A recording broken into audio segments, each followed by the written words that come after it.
எனக்கு ஒரு 4 வருஷமாகவே பலவீனமாக தான் இருக்கிறேன்.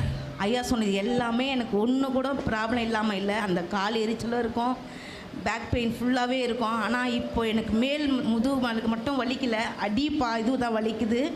ஏன்னா என்னால் படுக்கவும் முடியாது, உட்காரவும் அதிகமாக நான் கீழே உட்காந்து 4 வருஷம் ஆகுது எனக்கு கீழே உட்காந்து. சர்ச்சில் உட்காந்து சேரில் தான் உட்காருவேன், வீட்டில் உட்காந்து ஷோபாவில் தான் உட்காருவேன்.